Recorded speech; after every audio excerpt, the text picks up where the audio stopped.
6 horas e 45 minutos. Bom, agora a nossa conversa é sobre a eleição deste ano. E mais importante do que o processo eleitoral, calculo que é o cidadão ter consciência e ter ciência dos seus direitos como eleitor e de como será a eleição. E eu tenho aqui comigo Anderson de Oliveira Alarcon. O Anderson é graduado em Direito e é mestre em Ciências Políticas, é doutorando em Ciência Política, é especialista em Direito Eleitoral, inclusive pela Universidade Nacional Autônoma do México. E ele é autor, e ele é um autor sozinho, ele é autor junto com Guilherme Rodrigues Carvalho Barcelos e aí também Nárgila Bertolino, Valéria Coelho, Tayara Grande e Décio Vicente e também João Vitor. Eles são autores, mas o Anderson é o autor principal do livro Guia Eleições 2018. O que é interessante desse guia? Você pode baixá-lo na internet, em PDF. E eu vou conversar com o Anderson agora, aqui na CBN, exatamente sobre esse material e sobre as regras das eleições deste ano. Doutor Anderson, antes de mais nada, bom dia, obrigado por aceitar nosso convite de estar aqui na CBN. Bom dia Gilson, bom dia a todos os ouvintes dessa rádio, né, com tanta credibilidade, tão respeitada e tão ouvida por todas as pessoas, especialmente interessadas nessa temática que nos é tão cara, que é a democracia, especialmente em ano de eleições aqui no Brasil, esse ano de 2018. Bom, a democracia nos é cara, essa eleição preocupa todos os brasileiros, vem num ambiente em que se fala de transparência, combate à corrupção. Nós tivemos, inclusive, na Globo News, o lançamento de um programa e vários outros programas com a própria Roda Viva da Cultura, entrevistando pré-candidatos, tentando dar ao eleitor um olhar mais atento. E o senhor escreve uma obra sobre o Guia das Eleições. Para o senhor, essas eleições serão eleições mais transparentes? As regras são mais claras? As regras são melhores do que as eleições anteriores?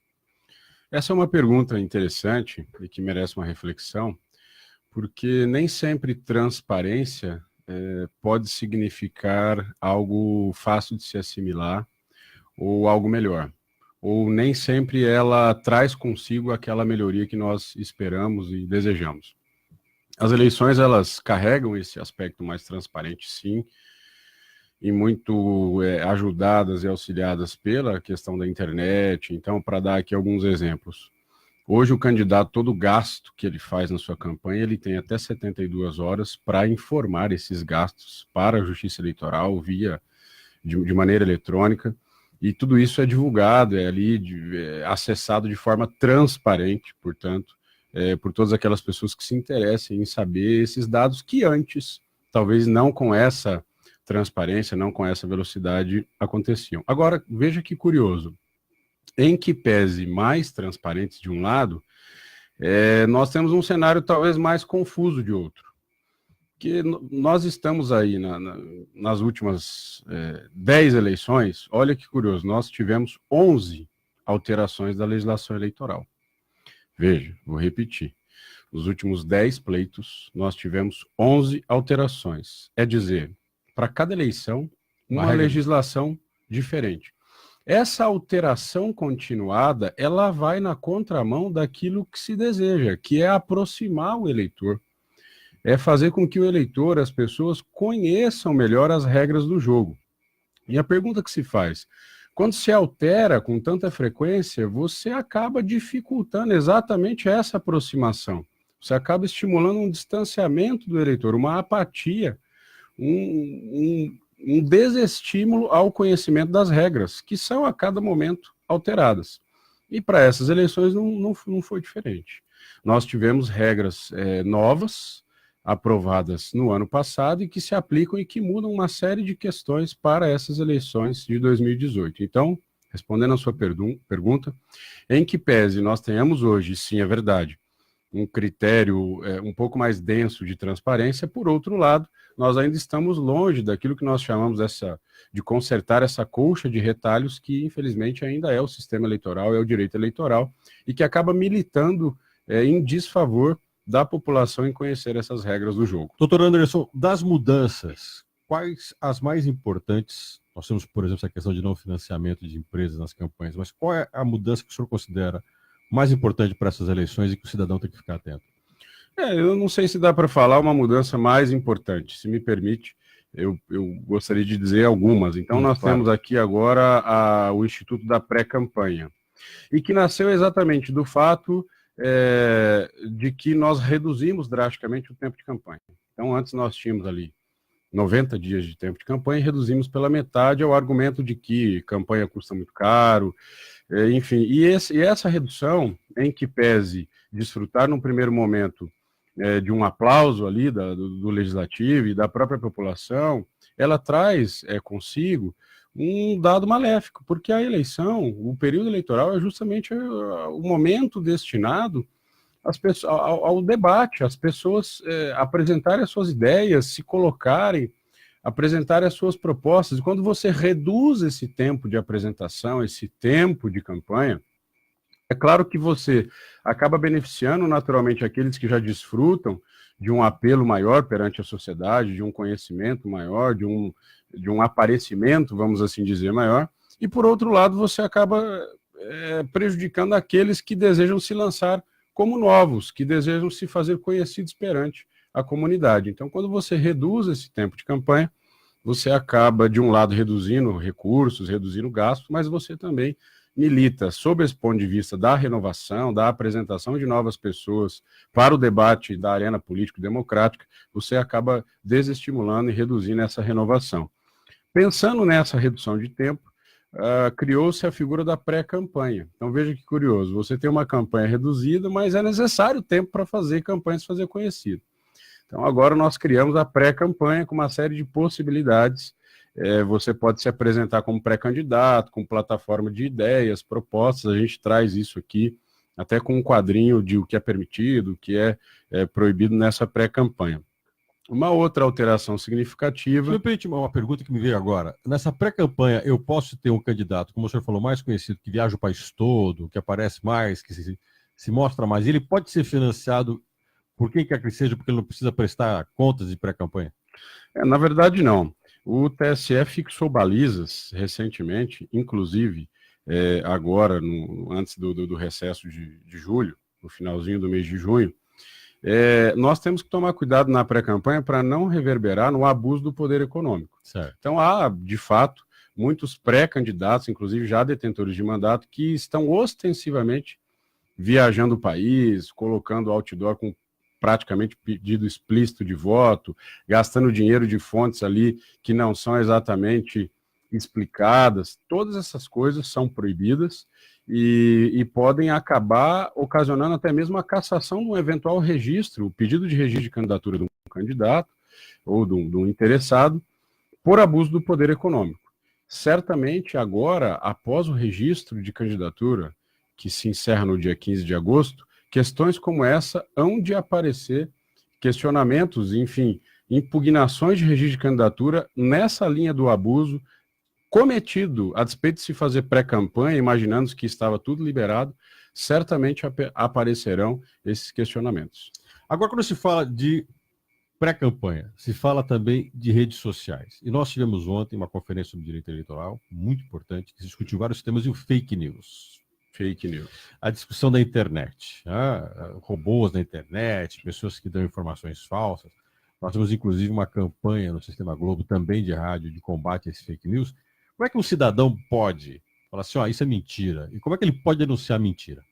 Essa é uma realidade assustadora. Foi, inclusive, tema da palestra do presidente do Tribunal Regional Eleitoral do Estado do Paraná, o desembargador Luiz Taro Oyama, que muito nos alegrou com a sua presença na cidade de Maringá, e tratou exatamente desse tema, fake news.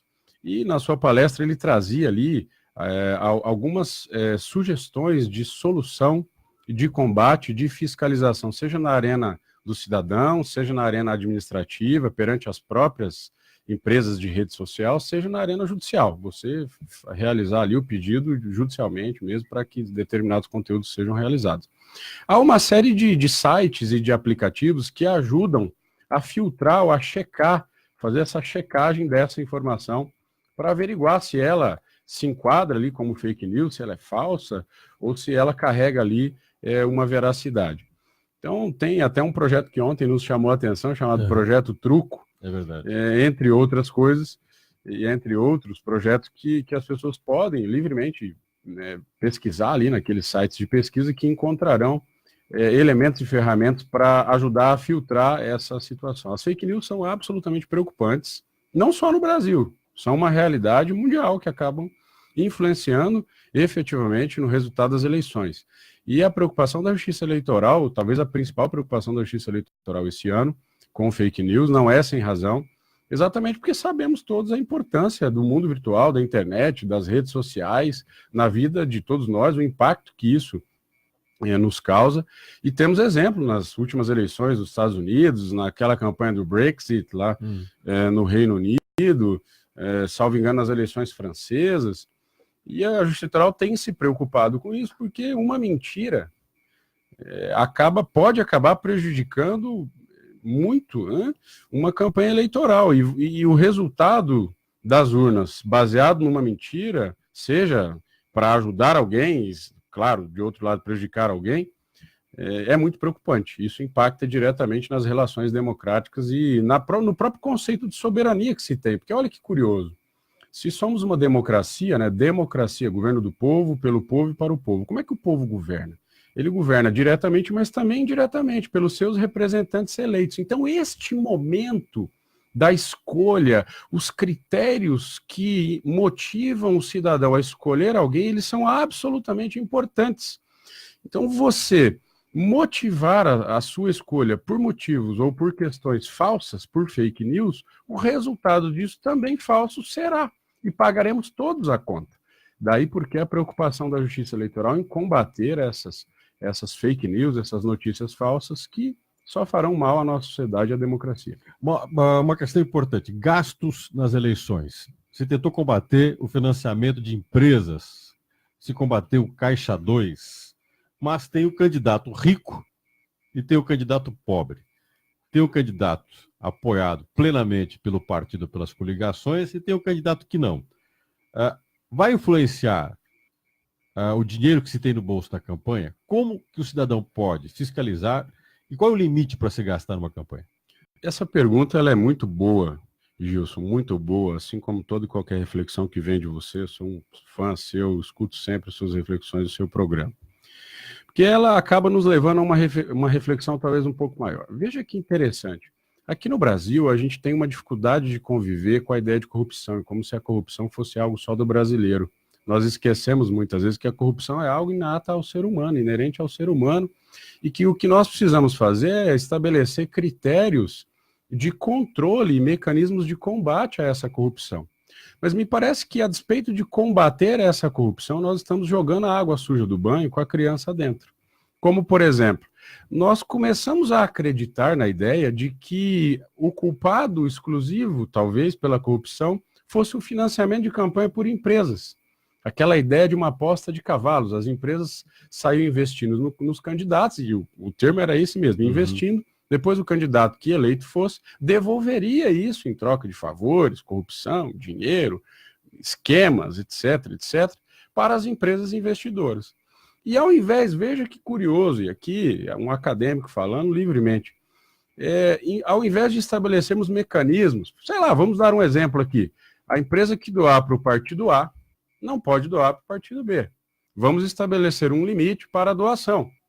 Ao invés de criarmos mecanismos para essas doações, nós preferimos proibir e dizer e colocar na conta da pessoa jurídica, da doação da pessoa jurídica, toda a culpa pela corrupção, acreditando como se a finalização, o encerramento, a vedação dessas doações acabariam pura e simplesmente com esse esquema, com essas negociadas e com essa corrupção. Me parece um pensamento, de certa maneira, até ingênuo. Então, veja, e fizemos isso sob o argumento de que as empresas, pessoas jurídicas, as empresas que são pessoas jurídicas não são cidadãs, elas não votam. E se elas não votam, elas não podem doar, elas não podem participar do processo eleitoral. Com todo respeito, me parece que se as empresas, por um lado, não votam, elas geram empregos, elas movimentam a economia, elas possibilitam o exercício da cidadania. Mas esse foi, pasme você, o argumento, e aí pronto, proibimos por determinação judicial e depois por determinação legal a doação de pessoa jurídica para campanhas. E se proibimos de um lado essa doação a despeito de combater a corrupção,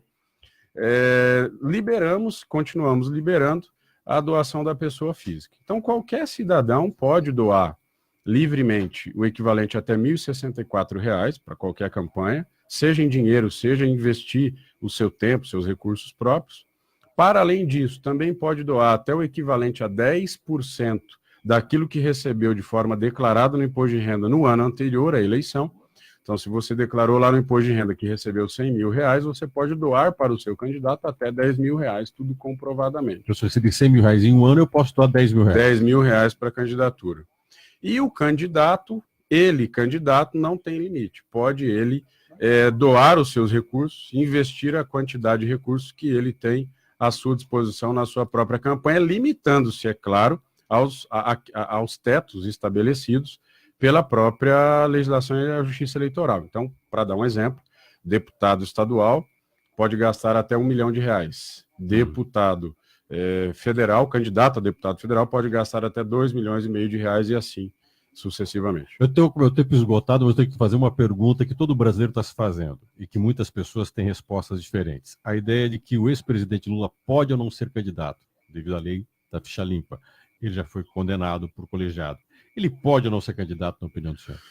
Na minha opinião, o ex-presidente Lula pode ser candidato. Nós temos um artigo na legislação eleitoral que diz isso, o artigo 16/A, que diz que mesmo sub júdice, mesmo sob essas condições, o candidato pode fazer o pedido de registro da sua candidatura enquanto pendente o seu pedido de registro, pode praticar todos os atos de campanha, e há a possibilidade ainda lá, por um outro artigo, artigo 26/C, de a qualquer momento ele conseguir uma liminar para suspender os efeitos dessa condenação, que ainda não é definitiva, mas apenas de segunda instância. A ironia dessa história toda é que a lei da ficha limpa ela foi muito criticada por especialistas, porque ela foi feita num momento para atender um suposto anseio e voz das ruas. Foi apoiada pelo próprio PT e pelo próprio presidente Lula.